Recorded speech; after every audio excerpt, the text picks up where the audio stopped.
వందల ఏళ్ల చరిత్ర ఉన్న కళ ఓజా కళ. ఆ మరుగున పడిన కళకే వన్నె తెస్తున్నారు, జీవం పోస్తున్నారు. ఆదివాసీ దేవదేవులకి రూపమిస్తున్నారు, ప్రాణం పోస్తున్నారు.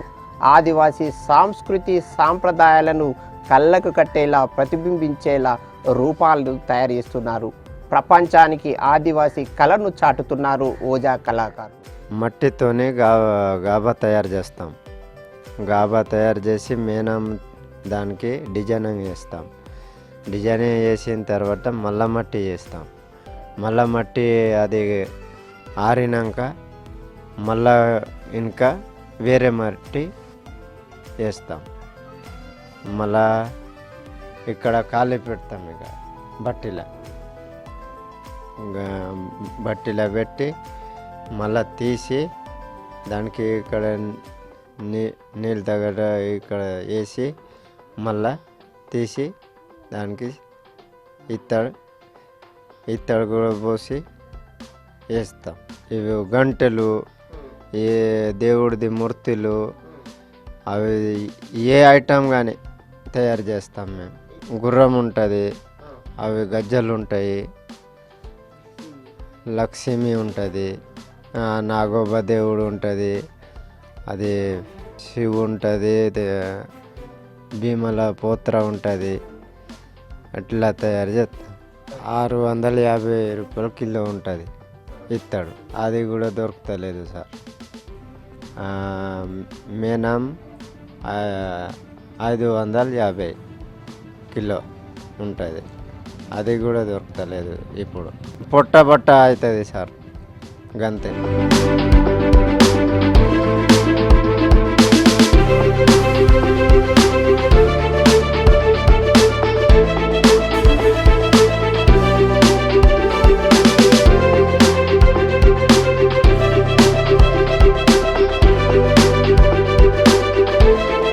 ఓజా కళాకారులం.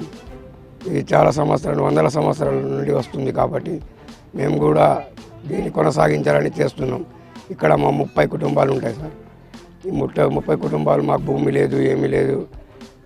ఈ ఒక వృత్తి మీదనే మేము ఆధారపడి బతుకుతాం.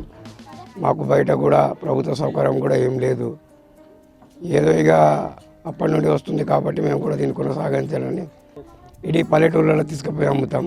కొన్ని వాళ్ళు ఆర్డర్స్ ఇచ్చినవి ఉంటాయి.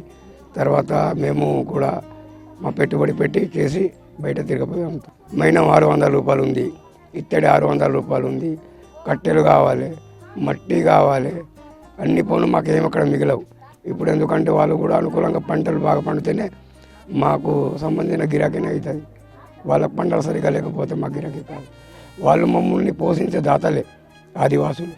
అంటే మేము కూడా వాళ్ళ పైన ఆధారపడి బతుకుతాం. వాళ్ళకి ఏదో మంచిగా పండితే వాళ్ళు మంచిగా ఉంటేనే మేము మంచిగా ఉండగలుగుతాం. లేకపోతే వాళ్ళు 2 సంవత్సరాల తర్వాత మాకు కరువు కాలం వస్తుందంటే 2 సంవత్సరాల ముందే మాకు కరువు కాలం వస్తుంది.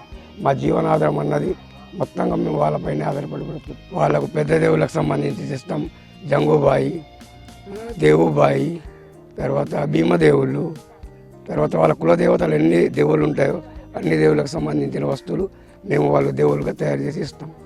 మేము చేసినవి వాళ్ళకు అంటే మేము చేసినవి వాళ్ళకు మెప్పు అన్నమాట.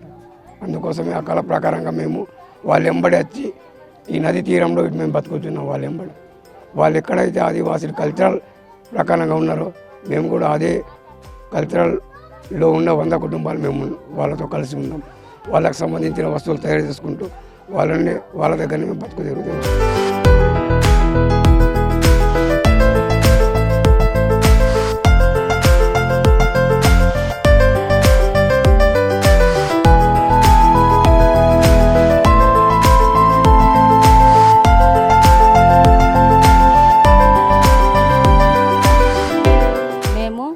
కళాకారులం.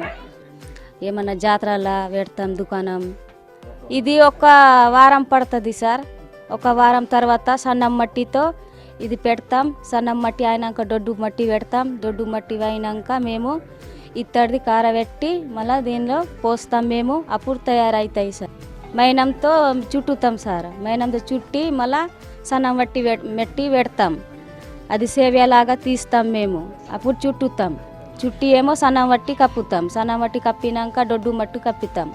దొడ్డు మట్టి కప్పినాక మేము గిట్లా అది బట్టిలో ఏమో కారబెట్టి ఇత్తడు దీంట్లో పోస్తాం. అప్పుడు తయారవుతాయి ఇవి.